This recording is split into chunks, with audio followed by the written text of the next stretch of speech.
Welcome to the debate. Have you ever noticed that if you think too hard about the exact mechanics of walking down a flight of stairs, like exactly where your heel lands or how your knee bends, you will almost certainly trip, Oh, absolutely. Yeah, overthinking is a killer. right? And language, it turns out, behaves the exact same way. You know, when you first learn to drive a manual transmission car, you're just acutely aware of every single step. You're monitoring the clutch, the RPMs, the precise angle of your foot. It's a highly conscious, highly analytical calculation. But if you stay in that hyper-analytical mode forever, you will literally never successfully merge onto a busy highway. At some point, you just have to, let go of the manual, stop thinking about the mechanics beneath the hood, and just feel the momentum. Yeah, you have to let instinct take over. Exactly. And today, we are looking at a methodology that claims the formal grammar we were all forced to memorize in school is actually, well, the very thing tripping us up on the stairs. We're examining the text beyond the textbook, mastering natural American English fluency. It's a really interesting read, honestly. It is. And we're exploring a really fascinating tension here.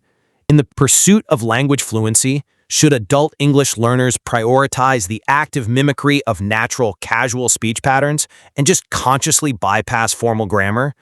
Or does tossing out the rule book risk creating this superficial illusion of fluency, one that completely crumbles the moment you need to express a complex thought? It really is a fascinating tension because it gets right to the heart of what we even consider, fluency to be in the first place. I mean, is fluency simply sounding like a local at a coffee shop? Or is it the ability to construct a novel, highly complex argument in real time? Right, and this tension emerges directly from the source material. I mean, the book provides very explicit guidelines on pronunciation, it heavily pushes a technique called shadowing, which we'll get into, and it has a very strong preference for everyday, casual phrasing over, textbook perfection. Yeah, it definitely does. And I come down firmly on the side of the text here. I think this methodology is a necessary corrective to a fundamentally broken system of adult language education. It correctly identifies that active immersion, emotional mimicry, and prioritizing raw communication over grammatical perfection is the optimal path to true fluency. Wow, and I take a very different view of this material. I mean, while I appreciate the sentiment of getting people to speak more comfortably, I argue that over-indexing on informal expressions and performative mimicry, especially while explicitly telling learners to de-emphasize formal grammar, it creates profound structural weaknesses. Interesting. Yeah, you are essentially teaching someone to build a house without a foundation. Furthermore, as we'll get into, I believe this approach directly contradicts the text's own stated goal of clear communication. Okay, well, let's start with that idea of the foundation, because I think the text radically redefines what the true foundation of a language actually is. How so? Well, from my perspective, the primary barrier to adult fluency is not a lack of vocabulary, right? And it's certainly not a lack of grammar rules. The barrier is the translation filter. The source material points out that real Americans simply do not speak the way textbooks are written. Sure, yes. A textbook teaches, I am going to, but an actual person says, I'm gonna. They use connected speech where what are you doing becomes what are you doing. And if an adult learner is running every sentence through a mental conjugation table before they speak, The moment's gone. exactly, the conversation has already moved on without them. Which is descriptively true of casual speech, certainly. I mean, native speakers compress language. But the problem I have is that the text takes a descriptive truth about casual slang, and it turns it into a prescriptive pedagogical roadmap. Okay, It presents this deeply flawed dichotomy between so-called textbook English and real communication. By telling a learner to replace a universally understood foundational word like tired with a colloquial chunk like I'm beat or I'm worn out. which sounds much more natural. Right, but you are prioritizing performative mimicry over substantive communication. You're giving them the tools to sound like a local without necessarily giving them the cognitive tools to think like one. But sounding natural isn't just about putting on a performance, It's about matching the rhythm of human interaction. The text suggests describing mundane daily activities in your head, like thinking directly in English. Like narrating your day. Exactly. For example, I'm making coffee. I'm frying eggs.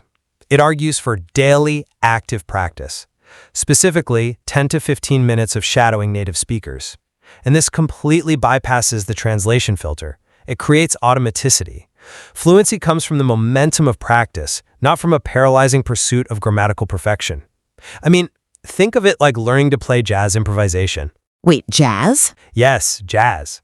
If you're sitting on a stage with a band and you're constantly looking down at the sheet music in your mind to check your scales, to make sure you're in the right key, you're never going to achieve flow. Well, You cannot groove with the bass player.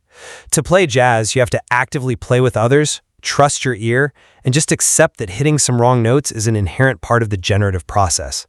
The text is telling adult learners to put down the sheet music of textbook grammar and just play the instrument. I'm sorry, but I just don't buy that. Let me tell you why. Okay. Your jazz analogy actually proves the exact opposite of the text's methodology. How so? Because great jazz musicians, people like Charlie Parker or Miles Davis, they can only improvise and achieve that effortless flow because they have spent thousands of hours rigorously mastering music theory. Well, sure, they know theory. They know the scales and the chord progressions so deeply, so structurally, that they can afford to discard the sheet music. They didn't start their musical journey by just mimicking the physical movements of Charlie Parker's fingers without understanding the underlying chords.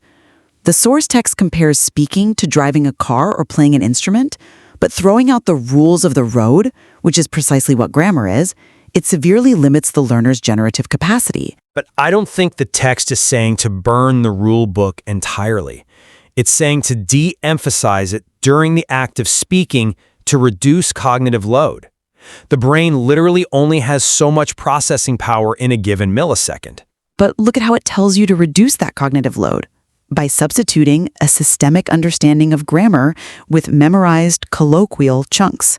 Like the text suggests learning chunks like, I get it, instead of I understand. Which is very common. It is. Now, if you deploy I get it in a casual conversation at a bar, you might sound incredibly fluent for a passing moment. But language is not just a phrase book of cool idioms. It is an infinite, generative system. If you don't understand the grammatical structure beneath the language, you cannot formulate complex, original thoughts. I mean, that's a bit extreme. You are restricted to playing pre-recorded tapes of other people's phrases. You might sound perfectly American ordering a coffee, but you won't be able to negotiate a complex business contract or, express a nuanced philosophical belief because you don't actually know how the language snaps together. Yeah, but that assumes that learning colloquial chunks prevents the brain from abstracting grammatical rules over time, which actually contradicts a lot of linguistic research. Does it? Yeah, when you look at first language acquisition, children learn in chunks first. They learn the phrase I wanna long before they understand the infinitive form of a verb. Right. Their brains naturally reverse engineer the grammar later through sheer volume of exposure. The text is advocating for this naturalistic approach. When a learner successfully uses phrases like, "What are you doing?" repeatedly, the brain begins to naturally intuit the underlying structural rules without the intense anxiety of reciting conjugation tables. But adults are not children. Well, obviously. No. I mean, our brains do not have the same spongy plasticity for passive acquisition. And more importantly, adult cognitive architecture is fundamentally different. As adults, we have the capacity for abstract logical reasoning. That is our superpower. True. Which makes explicit grammar instruction incredibly efficient. Why force an adult to randomly guess the underlying rules of a language over 5 years of casual conversation when you can literally just explain the structural rule to them in 5 minutes? Because knowing the rule logically doesn't mean your jaw and your tongue can execute it physically in real-time conversation. And I think that's the bridge we need to cross here. Let's look at the physical mechanism of speech, specifically the text's recommendation of shadowing. Okay. The material advises listening to a native speaker and repeating exactly what they say almost concurrently.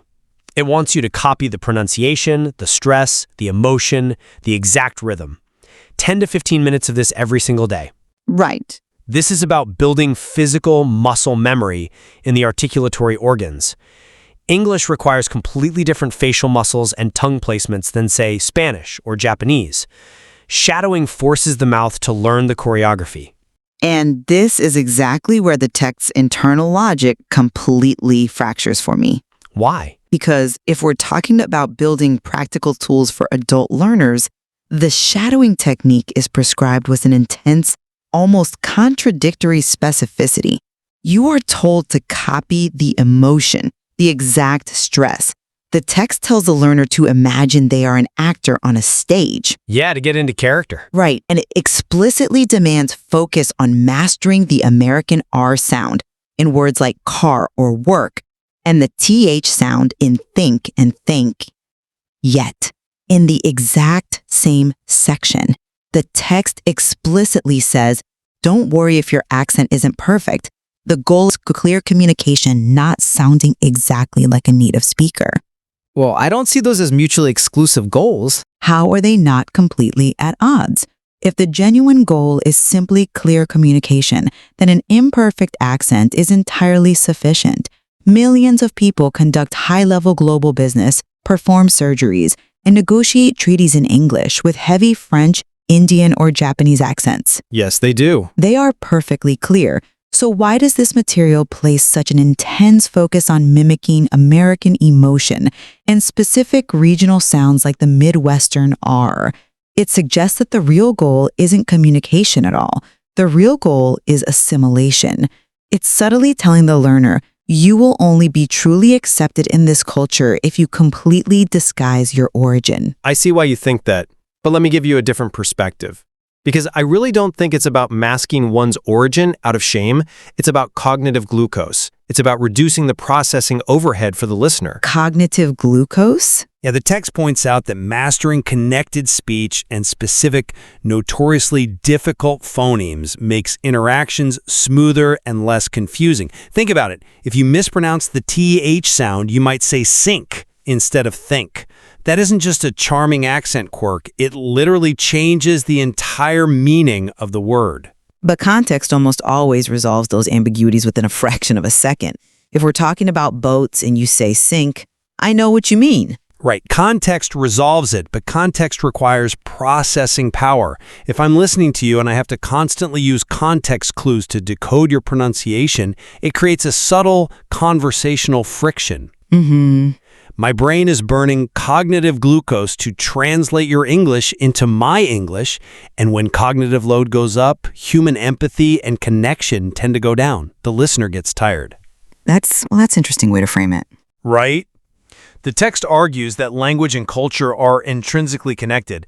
Shadowing the emotion and rhythm of a native speaker isn't about erasing your identity. It's about matching the energetic frequency of the conversation so that true, effortless connection can happen. The R and TH sounds are highlighted because they are massive friction points that disrupt the flow, not because the text demands absolute phonetic purity. I understand the argument regarding conversational friction, I really do. But consider the cognitive load on the learner. By telling a learner to act like an actor, you're shifting their mental focus away from the substance of what they are saying and pouring it entirely into the performance of how they are saying it. Well, during practice, yes. If I am spending all my mental energy trying to ensure my tongue is perfectly curled to hit that American R sound, I have substantially less mental energy available to construct a compelling argument, read the room, or tell a meaningful story. You are making them highly self-conscious about their physical mouth movements, which really seems to contradict the whole idea of flow. Actually, the biomechanical reality of shadowing accomplishes the exact opposite. It's not about thinking about your tongue during a debate. It's about doing the work beforehand so you never have to think about it again. By practicing alone? Yes, by dedicating isolated daily practice to those sounds, that 10 to 15 minutes the text specifically suggests, you automate the physical movement of the jaw. Once the TH sound is automated through shadowing, it requires zero mental energy during an actual conversation. I see. That is the genius of the text's advice to think in English while doing mundane daily tasks. If you're making breakfast and thinking, I'm frying eggs, you're automating the vocabulary and the physical articulation in a completely zero-stakes environment. Which brings us perfectly to the logistics of this daily practice, because this is where the text makes some truly sweeping claims. I acknowledge the text makes a valid point about cultural context. Knowing that a phrase like, how's it going, or what's up, is often just a casual greeting that doesn't require a detailed personal inventory of your health, that's highly useful. Right, it prevents awkward interactions. Exactly. But the text makes a very bold pedagogical claim near the end.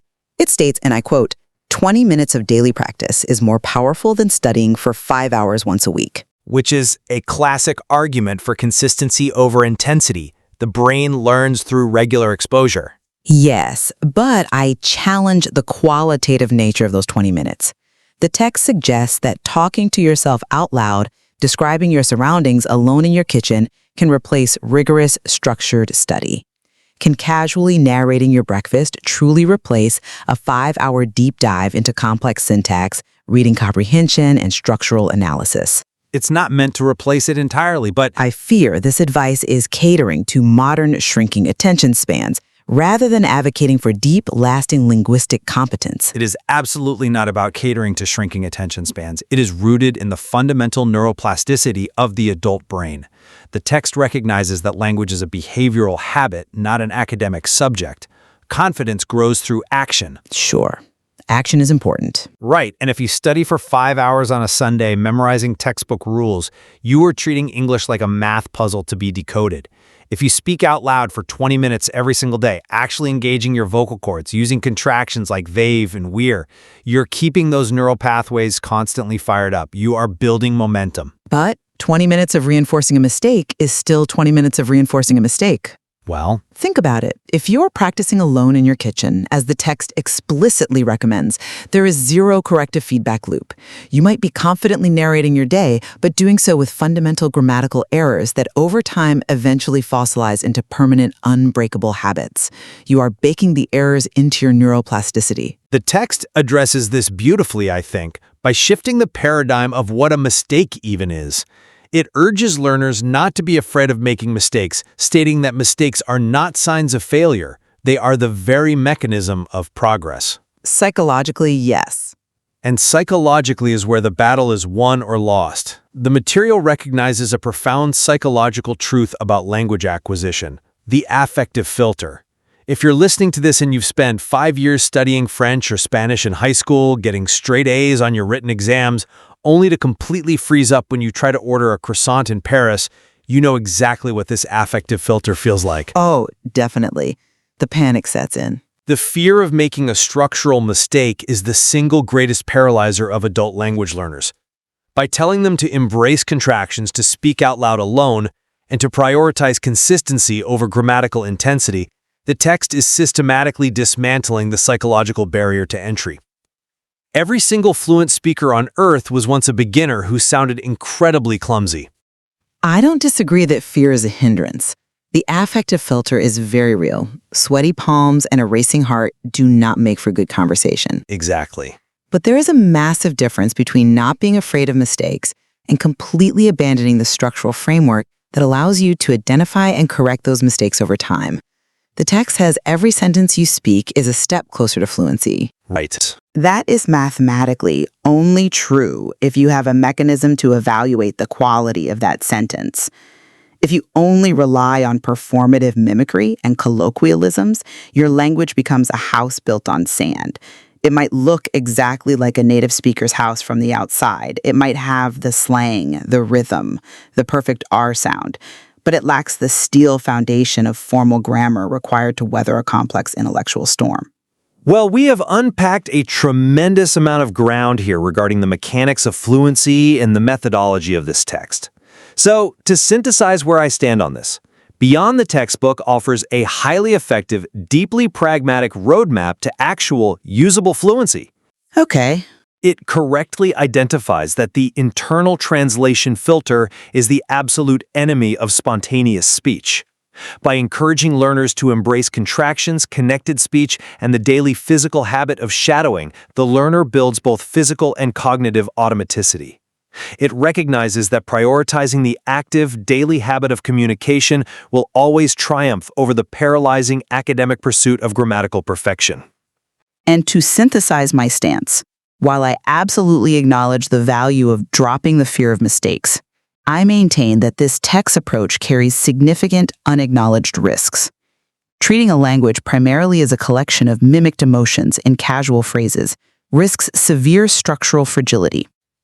The house on sand. Precisely. The learner is actively deprived of the generative power that comes from understanding the underlying logic of formal grammar.